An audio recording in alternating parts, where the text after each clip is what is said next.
Hi, now we will be discussing what exactly is a UDF, why we need a UDF, and how we can create and register a UDF so that it can be used in PySpark, Scala, SQL everywhere.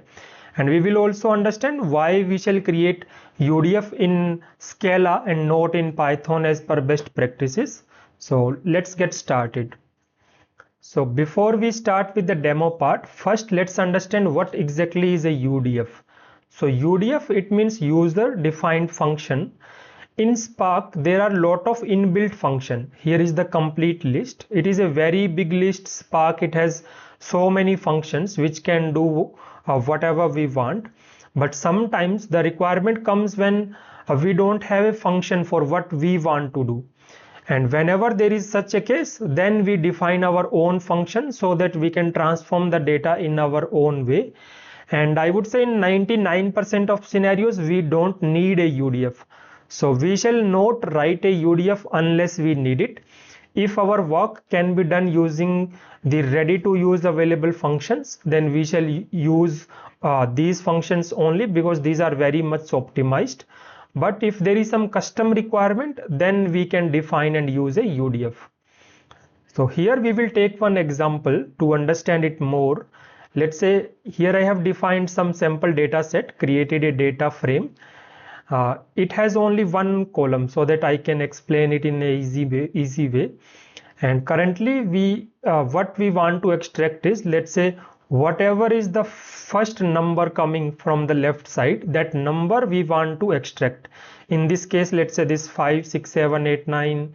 In this case, let's say 45. So this is a custom requirement. And although this operation can also be done using regular expression, but we will be defining that regular expression inside a UDF so that we can understand how the UDF works. And also in future also, if we need to change the code for this extraction, then we need to change only in one place. So that's where this will also help, defining this as a custom function. And this data frame, I have created a temporary view also so that I can run any SQL query on top of it. Next, what we are going to do is we are going to define a function. And as per the best practices, we shall define the UDF function in Scala, not in Python. So first, let's understand why. So here is our Spark architecture, and whatever code we are writing in PySpark or SQL, that code is submitted to driver, it goes to workers, and when the code goes to worker, that time it is not Python code, it is converted to Java bytecode, and on the worker nodes, that is what runs. So on each of the worker there is a Java process runs that executes our code. So even though we are writing our code in Python or PySpark, it is converted to Java bytecode and that code runs on the workers. But if we define a user defined function in Python, in that case what will happen is, because that is a custom function, it will not be able to convert that to Java bytecode. So it will send that piece of code as Python code only. And on the worker node, they will have to run a separate additional Python process to execute that custom function. And in terms of execution, Java is very fast. That's why like Spark itself, it is written in Scala. Scala is basically a upper layer on top of Java. Internally the code converts to Java and executes. So Scala and Java, execution wise, those are same. So that's why Spark uses Java or Scala. And if we write the code in Python, then it will be additional process. So it will be slow. It will work, but it will be slow. If we write the same UDF in Scala, then it will be very fast. That's why we shall always write UDF in Scala. Now coming back to the code part. So here I am defining a function. And here I am using the free edition, and in the free edition we are not allowed to run Scala code as of now. So that's why I'm writing it in Python. I will show the Scala version of also, but here we will understand how does the UDF work, and same way it will work in Scala also. So we shall practically write it in Scala. So currently it is in Python, and what we are doing is we are defining this as a function which will take a text as a input parameter. If it is none, it will return none, that means blank only. And if it is not none, it has some value, then it will apply this regular expression.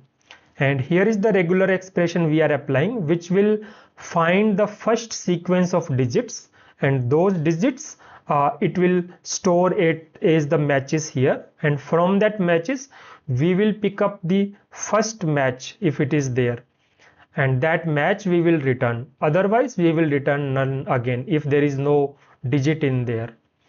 So this is a simple function, and it can be like something very simple, or it can be very complicated also. It all depends on what we want to do with our data. But this is how we define as a normal Python or Scala function. Next, to use this function in our PySpark code, we need to register this as a UDF. So this is how we register it, like spark.udf.register. This is the name we are giving to this UDF, and then we mention our function that we had defined here. So this is how easily we can register our UDF in Spark. And this is corresponding Scala version of the same code. The code, it is looking little bit different, but it is doing the exact same function as the above code. And most of us, we are familiar with PySpark, not with Scala. But what we can do is we can write our code in Python. We can ask ChatGPT kind of tool to convert it to Scala and then use it. But using it in Scala, it makes a huge difference. But currently, as I'm using serverless compute here in free edition, so it is not yet supported. But if we are using all purpose or job cluster, that's where it will be supported for sure. So now that we have created our UDF, let's understand how exactly we can use it. So in terms of PySpark, we can use this expr, which is the expression, and our input column, it is the text call, and this text column we are calling it inside with our UDF. So this is our function name that we had used while registering the UDF. We pass it the column which will be used, and whatever value will be returned by this function, that will be available as an additional column like extracted number here, and that's what we will display here. So let's see how it works.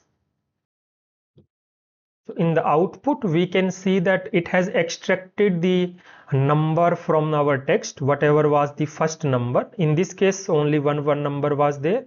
In this case, there were two numbers, 45 and 12. It has pulled only 45. If there is no number, it is putting that as null. So this is how we can use any UDF in our PySpark code.